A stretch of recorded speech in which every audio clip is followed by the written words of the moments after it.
The night before our wedding, I found photos of another girl on Liam's phone. Her smile was sweet and full of life. Most of the pictures taken from a candid perspective. I refused to let the anxiety fester. I handed him the phone and demanded an explanation. Liam Chain smoked in the living room all night. In the morning, he came into the bedroom and said, "I admit, I have some feelings for her, but that's all.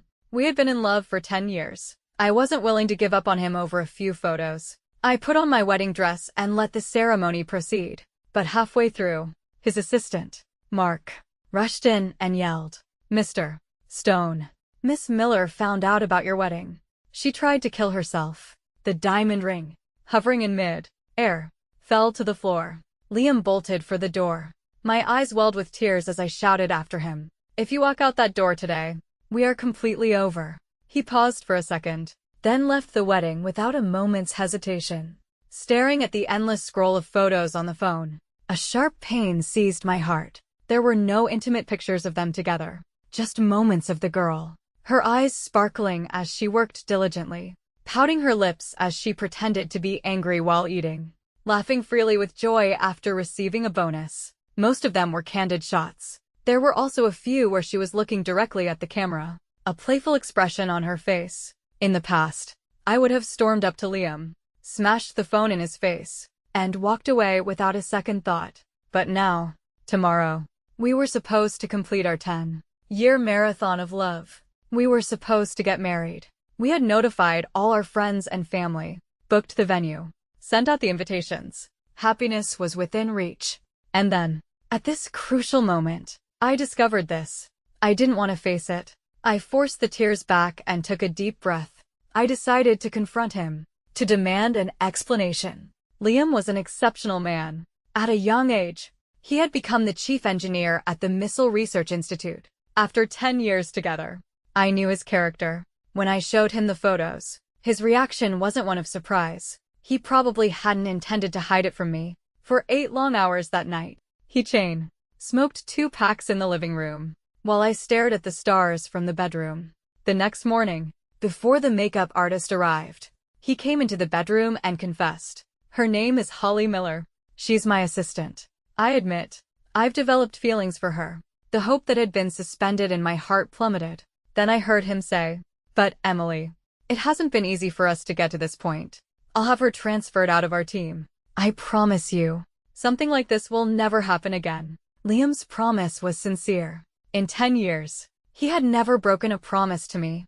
I couldn't bear to lose our 10-year relationship, to sever a love that felt like it was part of my very bones. So I chose to forgive him. Until the wedding, when the officiant asked the solemn question, "Do you, Liam, take Emily to be your lawfully wedded wife, to honor, love, and cherish her for the rest of your life?"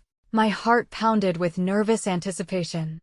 I waited for him to give me, and our relationship, a perfect ending. But at his assistant's words, he dropped the diamond ring on the cold floor. The entire congregation watched as he ran out of the ceremony. He left me. His promise was broken. The wedding venue descended into chaos. Both sets of parents were bewildered. Mark, the assistant, his eyes darting around, explained anxiously, "One of the chief's assistants had an emergency. She has some important experiment data. The chief just went to check on the situation. I'm sure he'll be back soon." Mark had been with Liam for 8 years. He had always been respectful to me, calling me sis-in-law with a smile. But now, he couldn't even look me in the eye. I didn't know how much he had helped Liam hide from me, or what he and that Holly girl had been up to. A sharp, persistent pain spread through my chest. I truly felt the weight of Liam's betrayal. My parents held my hand, their faces etched with worry. This is absurd. What could be more important than his own wedding? To make him just leave Emily like that? Liam's parents were mortified, trying to call him while comforting me. "Emily, dear, don't worry. I'll get that boy back here to apologize to you right now." The diamond ring dug into my palm, leaving bloody imprints. For 3 whole hours, Liam didn't answer a single one of our calls. He had run off to save that other girl without a second thought, leaving me to face the strange looks and whispers of our guests. Alone. The stress was too much. I fainted. When I woke up, a doctor was gently telling me, You're carrying a child now. You need to take care of yourself and avoid getting worked up. My heart sank. I looked at Maya and Liam's parents, their faces alight with excitement, and forced a bitter, ugly smile. Tears welled in my eyes. How was I supposed to explain to them that our 10-year love story now had a gaping, irreparable tear? Not long after, Liam arrived. He looked pale, and his eyes were full of guilt. My parents left the room, instructing him to apologize properly. The room was silent. He took my cold hand and, after a long pause, his voice was hoarse. Emily, in 10 years, I've never asked you for anything. Our relationship has always been good. But this time, I'm begging you, please don't let this get out. Don't let it affect Holly's reputation. Can you do that for me? I looked at his pleading eyes, and my heart twisted in agony. I could barely breathe. He shouldn't be begging me. He should be apologizing. A person's first reaction doesn't lie. He hadn't thought about how humiliated I was. Left alone at the wedding. He wasn't worried about why I had ended up in the hospital. His first thought was of Holly. I couldn't hold back the tears any longer. They streamed down my face, landing on the blue bedsheets, creating a dark, wet patch. I managed to force out a single word. Okay. He breathed a sigh of relief. Holly was very emotional when she found out I was getting married. I want to stay at the hospital to comfort her for a few days. After some time, maybe in 6 months. Just 6 months. We can get married then. Okay. His voice was tentative. 6 months. I had waited 10 years. 6 months was nothing. But he didn't have to be like this. It was just a change of heart. I could handle it. A heavy weight settled in my chest, burning my insides. And there was a new life inside me, waiting to be nurtured. I thought for a long time, my mind filled with the image of that girl's smile, and the adoring look on Liam's face as he stared at his phone. The weight in my chest slowly dissipated. Suddenly, I didn't want to wait anymore. I pulled my hand from his and said softly, Liam, I'm not a smart girl. I've been in love with you since I was 18. For 10 whole years. I remember how you trembled with nerves when you first confessed your love to me. It was both funny and endearing. I remember how you cried with joy when I agreed to be your girlfriend. It was the first time I had ever felt a love so profound. Outside of my family. All these years. You've always bought me the things I liked. You've kept every promise you made.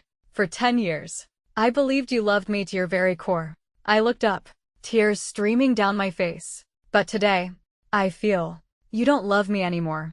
Those 2 words, don't love, they shattered me. We had so many beautiful memories from our 10 years together. Liam's eyes reddened, a single tear tracing a path down his cheek. But Emily, she needs me right now. Those 2 words, needs me, they struck me down. And I was finally, completely awake. I didn't try to stop him. I just let him leave the room. The next day, as I was about to be discharged, I ran into Liam in the hallway. He didn't see me. His entire focus was on the girl he was supporting. She was tall and thin, with a pure, innocent face and large, round eyes. So this was Holly, the girl who had slit her wrists for Liam, the girl who had made the ever-composed Liam lose his composure at his own wedding. My gaze must have lingered too long, because she noticed me. Her face paled, and she looked away, clutching Liam's arm nervously. Liam saw me. He walked over, his expression displeased, his voice slow. Emily, Holly is weak. We'll talk at home. Don't make a scene at the hospital and embarrass her. The girl in his arms, Holly, turned even paler, looking as if she were terrified of me. Emily, it's not what you think between me and the chief. Please don't misunderstand. I clutched the test results in my hand and let out a small, soft laugh. You've misunderstood. I'm just here to pay a bill. Liam looked at me strangely, his anger inexplicably dissipating. I walked past them to the payment window. As I was leaving the hospital, Liam sent me a text. Emily, don't be angry. I was just upset earlier. I bought you a gift. It's on its way. When the delivery person knocked, I took a cake from his hands. I had a penchant for the dramatic and romantic. Whenever Liam made me angry, he would send me a cake shaped like a Disney castle.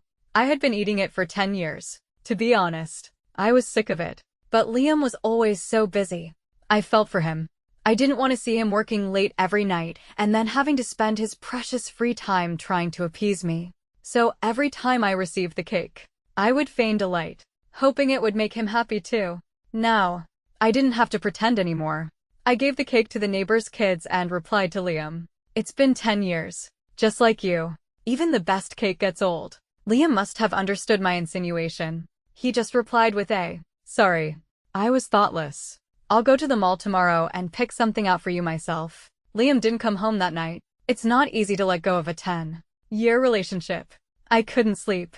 I got up and started packing up my things. As I threw things into boxes, memories flooded back. The year we graduated. Liam had just started at the research institute and was incredibly busy. A year later, he came to me with a 10-year contract he had just signed, and $5 million in his hand. He placed them in my hands. Emily, I'm giving you a home. I keep my promises. The boy in my memory was so sincere, so brave. His love for me burned brighter than the rising sun. That day, I cried until my eyes were red, and we held each other. I used the money to buy this apartment. We kissed as the sun set. We went to IKEA, giggling as we picked out furniture. We were like two chattering birds, never running out of things to say. We decorated the balcony with fairy lights together. The rocking chair held 10 years of our whispered conversations. We would lie on the living room rug, eating watermelon, drinking soda, and watching cheesy romance dramas. He said he would give me a home. And now, he was forcing me to leave it. I spent 3 days clearing out my belongings. As I was packing, both sets of parents came over. I couldn't bring myself to tell them what Liam had done. So to this day, they still don't know why we broke up. My parents respected my decision, but Liam's parents kept trying to persuade me. Emily, dear, you're about to get married. All couples fight. It's not a reason to break up for real. I didn't speak, just watched as the movers carried box after box out of the apartment. Just as Liam's parents were about to give up, Liam unexpectedly returned, and he was holding Holly's hand. The room fell silent. Everyone stared at them, their expressions a mixture of everything. Liam's mother's voice trembled. Liam, did you do something to wrong Emily?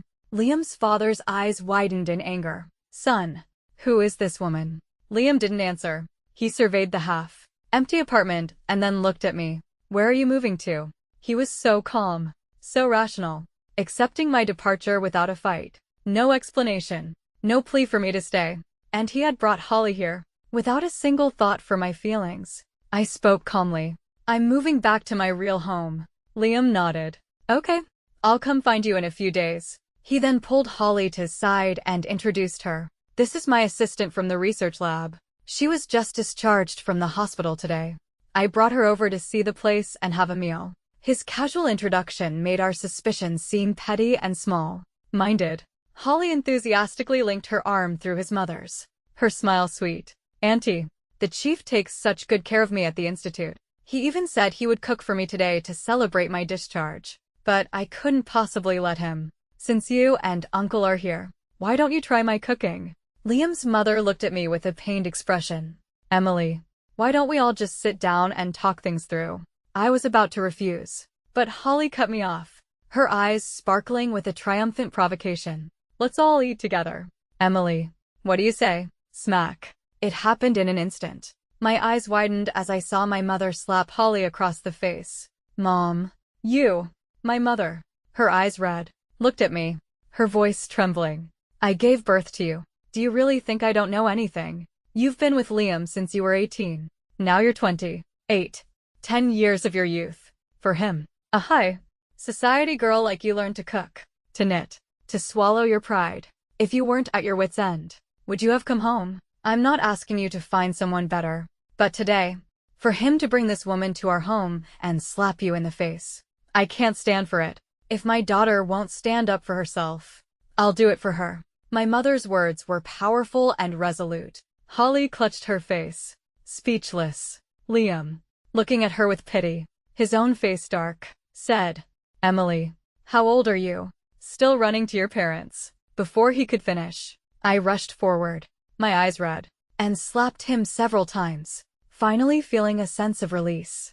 I took a medical report from a drawer under the coffee table and threw it at him. Do you know what the biggest regret of my life is? Liam turned his head to the side, then picked up the report. His pupils contracted. Emily, you're pregnant. It wasn't just Liam who was surprised. My mother grabbed my hand, her face paling. That bastard. He's going to ruin my daughter's life. Liam's mother immediately let go of Holly and rushed over to me, trying to calm me down. Emily, dear, calm down. I'll make sure to teach that boy a lesson. I had thought Liam would be shocked by the news of the baby, that he might even try to force me to have an abortion. That way, our break would be clean and final. But Liam, holding the report, showed no anger or disappointment, only a visible, overwhelming joy. He forgot about Holly, his voice trembling. I'm going to be a father. I'm going to be a father. He rushed over and hugged me, as happy as a child. It was as if nothing had changed, as if we were still a happy couple. But then there was Holly, standing by the door, her face pale, the thick gauze wrapped around her wrist, the hundreds of photos of her in the album, the abandoned wedding. All of it was a stark reminder that Liam and I could never go back. Ignoring his joy, I pushed him away, slapped him hard, and said, my eyes red, you're celebrating too soon. This baby. Yesterday, when you were at the hospital begging me to protect Holly, I scheduled an abortion. Before Liam could speak, his mother cried out, no, you've been together for 10 years, and now you have a child. How can you get rid of it? The usually composed Liam's face changed drastically. Emily, be good. Don't be rash. I'm not being rash. From the moment you left me at the altar, we were over.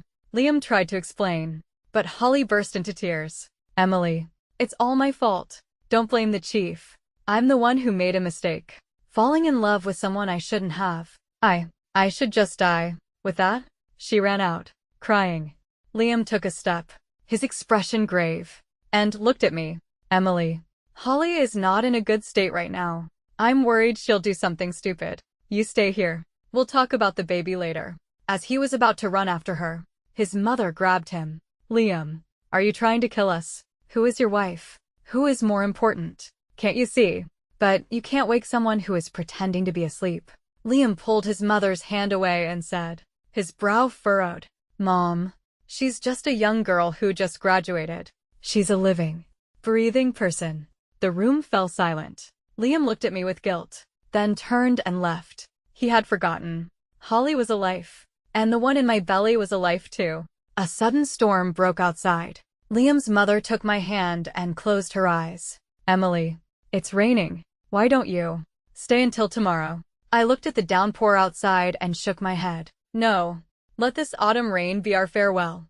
That night, I went back to my parents' house, and that night, Liam knelt outside my house in the pouring rain. He stayed there all night. The next morning, my mother took me to the hospital for the abortion. When we opened the door, Liam's eyes lit up, and he struggled to his feet. Emily, you're awake. He had been kneeling all night. His clothes were soaked and stuck to his skin. He was a complete mess. The usual sparkle in his eyes was gone, replaced by dark circles. I was so tired of his after the fact apologies. If he really cared, why did he leave me again and again? Liam blocked my way, refusing to let me go for the abortion. His eyes were sincere as he swore to me. Emily, I've already made things clear with Holly and had her transferred out of our team. From now on, I will have no contact with her. This is the transfer order.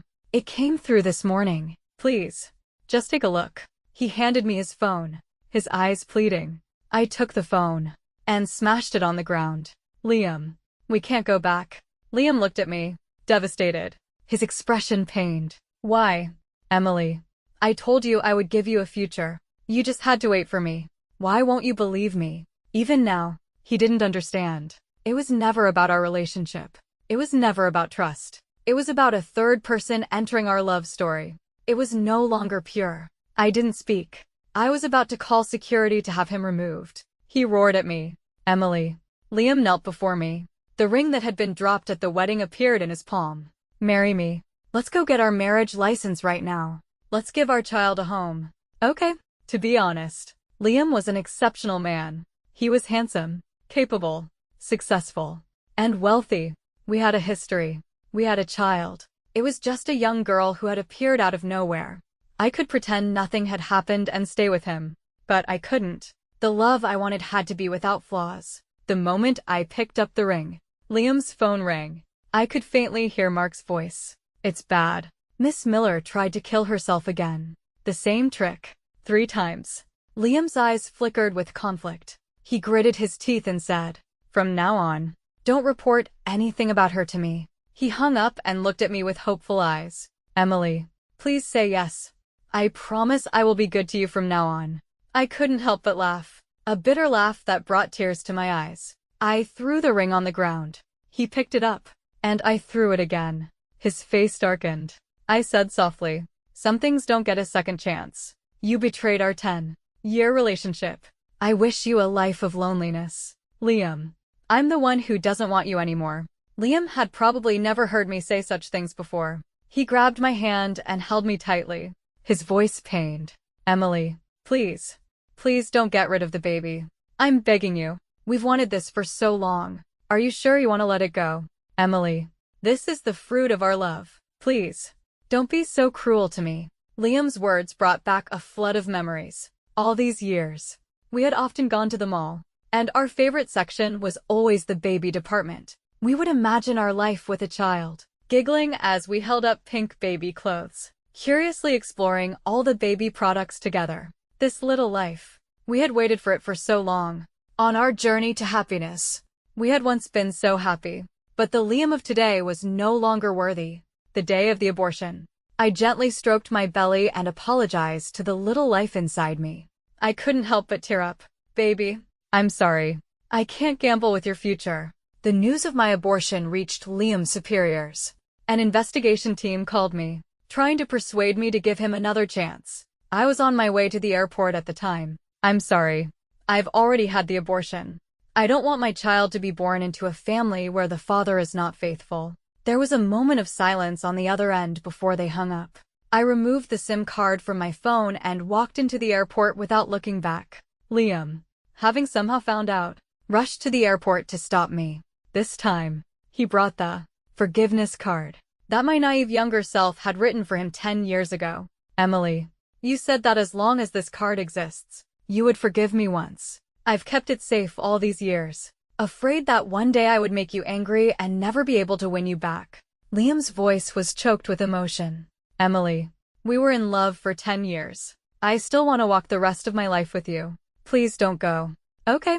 After all, we had loved each other for 10 years. It was hard for me to refuse him so cruelly. I turned my back and walked away from the security checkpoint. Perhaps, at that moment, I wasn't ready to let go of Liam. But I believe that in this world, no one is indispensable. Time is the best healer. One day, we would become the most familiar of strangers. 5 years passed in a flash. In these 5 years, my career flourished, and I established my own brand. I heard a lot about Liam. At first, my parents, afraid of hurting me, kept it from me. But when they saw that I seemed to have moved on, they told me what had happened at the research institute. It turned out that on the day I left, Holly had confronted Liam about his decision to transfer her. She had cried and begged him, but he had coldly refused her. The incident caused a huge scandal at the office. Rumors began to spread.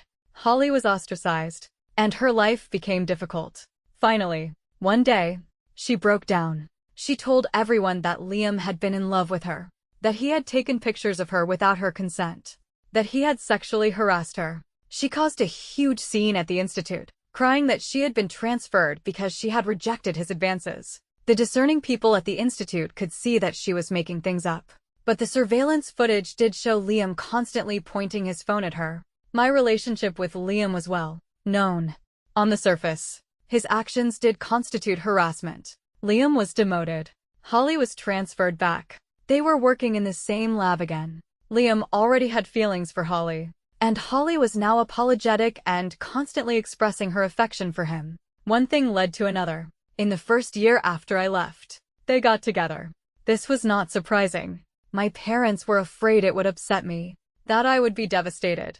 They say it's a man's instinct to change his heart. From the day I left, I had expected this. It just happened to be with the familiar Holly. But no one expected that this was just the beginning of Liam's downfall. 6 months after Liam and Holly got married, Holly's once gentle demeanor vanished, replaced by a domineering and spoiled attitude. If Liam did anything to displease her, she would throw a tantrum.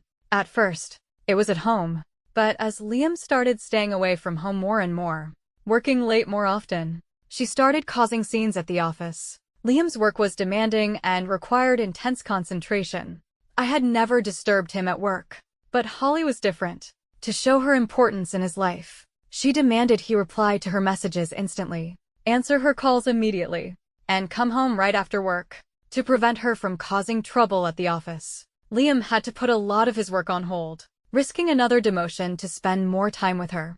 About a year later, Holly got pregnant. During her pregnancy, she became even more domineering and arrogant. Liam was often forced to leave work in the middle of the day to go home. Soon, because he was unable to handle the tasks assigned to him, Liam was demoted to an ordinary researcher. My parents had some old friends at the institute. They heard that one day, Liam had begged Holly to leave him alone. Not long after, Holly, heavily pregnant, had stormed into the institute and caused a huge scene. They argued about how he had pursued her first, and now that he had her, he was tired of her. Liam yelled at her for not giving him any space. Holly yelled at him for not being considerate. In the middle of the argument, Liam accidentally smashed a lab flask. The glass shattered, and a piece landed at Holly's feet. She didn't notice and stepped on it. The sharp glass pierced her foot, and she lost her balance and fell. The glass cut her badly, and blood started pooling around her.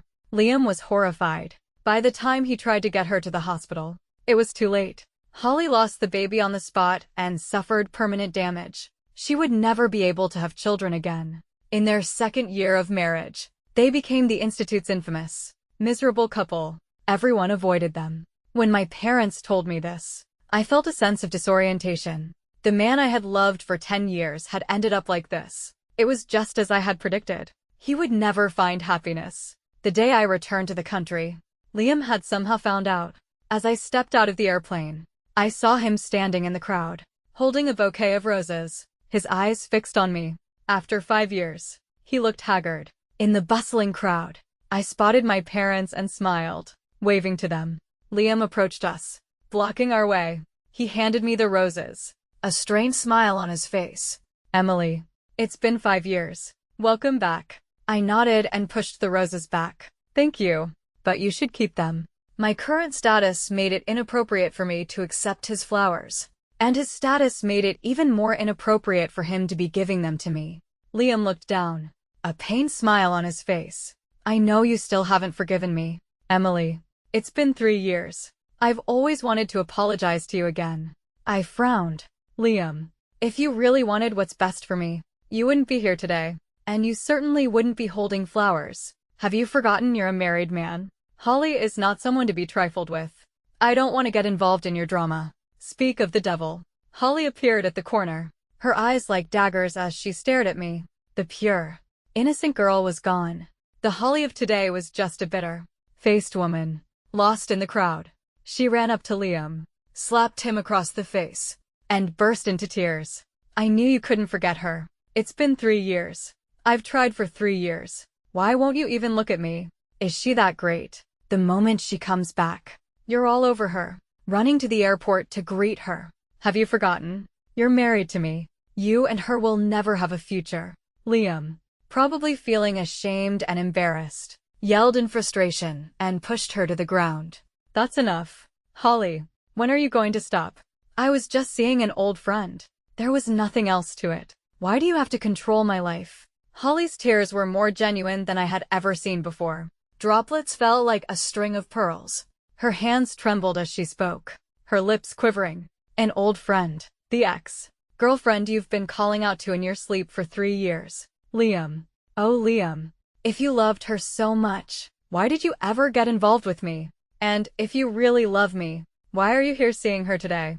Liam was speechless, frozen in place, his fists clenched. Undeniably, Holly was right. If you love someone, you shouldn't be interested in someone else. A figure appeared behind me. "Honey, are these your parents?" "Mommy, Grandpa, Grandma." My daughter jumped into my arms. My husband, Leo, looked at me with adoration and held up the fast food he had just bought. "Your fries, burger, and mashed potatoes." Holly looked at our family of 3 and laughed through her tears at Liam. "This is the woman you've been pining for 3 years. She has a husband and a child, and you've just been foolishly waiting for her. Ha ha ha. Liam's face was pale, a flash of pain in his eyes as he looked at me. You're married. I nodded. Leo was my senior at the Milan Academy of Art. We met through our work, admired each other's talent, and became close friends after defending each other at an art exhibition. In our second year of friendship, we started dating. 6 months later, we got married and had our daughter, Lily. Liam's voice was hoarse. I never saw you post anything on social media. I suddenly remembered that when I had deleted Liam, I had forgotten to delete his burner account. That account. I haven't used it in a long time. Liam's face was ashen, and he let out a bitter laugh. I see. Well, congratulations. His voice was full of regret. I remembered a concert I had gone to with Leo in New York a few weeks ago. There was a line in one of the songs. My biggest regret is that your regret is related to me. In that moment, I had thought of Liam. I had probably known for a long time that a crush is fleeting, but true commitment is eternal. I had guessed Liam's fate, so I wasn't surprised when my parents told me about it. I knew we had a past, but we no longer had a future. That day, our family of 5 left the airport, laughing and happy. None of us gave a second thought to Liam and Holly. We didn't want to bring up the past, but I never expected that on that very day, Holly would try to kill herself. Liam, thinking she was just faking it, paid her no attention. And just like that, she bled to death in the bathroom. It was her colleague who found her when she didn't show up for work and went to her house with some food. After calling the police, the colleague had rushed to the research institute and slapped Liam hard across the face. Didn't you know she was emotionally unstable when you were with her? She was willing to die for you before you were even together. And now that she's really dead for you, are you happy? If you don't love someone, at least don't hurt them. The colleague, her eyes red, had caused a huge scene. Everyone at the institute knew. Liam's wife had committed suicide.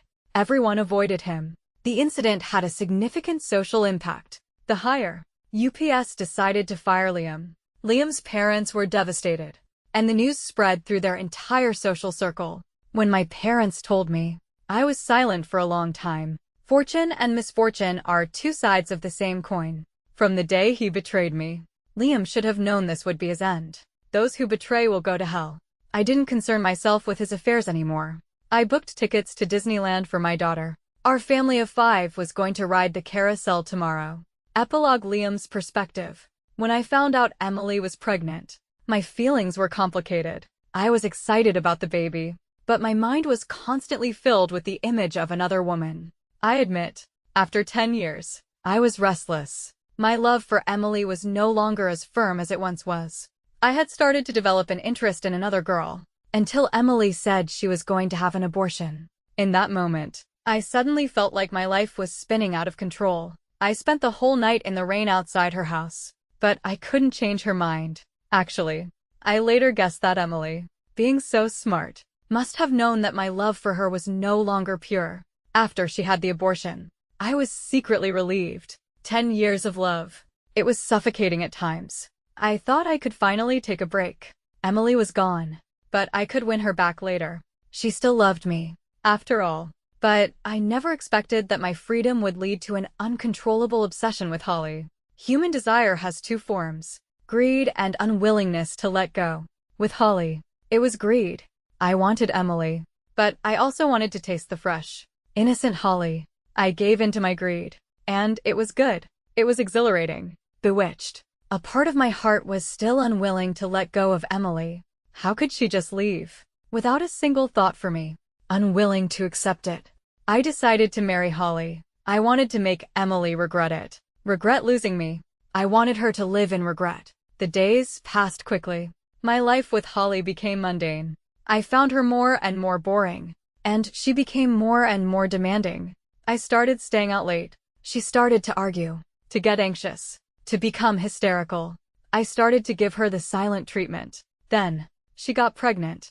I was a little happy. After all, this was my second child. I wanted it to live, because I was feeling more and more lonely. No one in the world seemed to understand me anymore.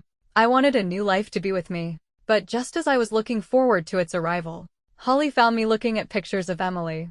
She stormed into the lab, and we had a huge fight. She had an accidental miscarriage. The doctor said she had damaged her uterus. She would never be able to have children again. Holly was anxious, crying all the time, afraid I would leave her.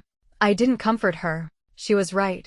I was planning on leaving her when Emily came back. She was just a fresh body. Only Emily was my soulmate. I impatiently waited and waited. Finally, in the 3rd year, Emily returned. The moment she walked out of the airport, my eyes lit up. After 3 years, she was even more beautiful. My gaze was intense. The words I had practiced for so long were met with a cold response. Emily was beautiful even when she was angry. I wasn't afraid of her anger.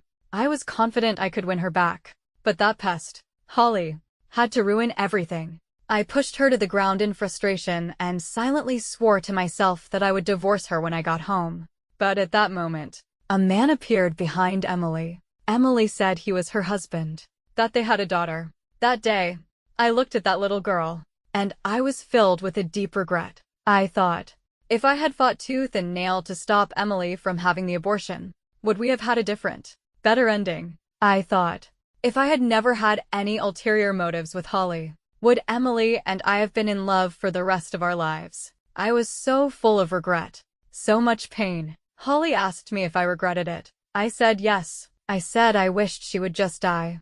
The next day, I went to work in a daze. I didn't notice the commotion in the bathroom until Holly's colleague slapped me. My ears were ringing. I heard her say that Holly was dead. My first reaction was relief. Great. She's finally dead. I don't have to deal with her anymore. But I often dreamed of her saying I had wronged her. My mind started to get confused. Sometimes I would think of Emily, sometimes of Holly. One day, when I was lucid, I had a realization. They had both been good people from the start. I was the one who had destroyed them. I had lost Emily's heart a long time ago. And then, I had thrown Holly's heart on the ground. I really deserved to die. That day, I had a few drinks. I was in a daze. The air on the 33rd floor rooftop was so fresh. The sky so vast. I became a bird and flew to Emily's house. When the media reported my death, Emily turned off the TV and calmly tied a bow in her daughter's hair. I was at peace.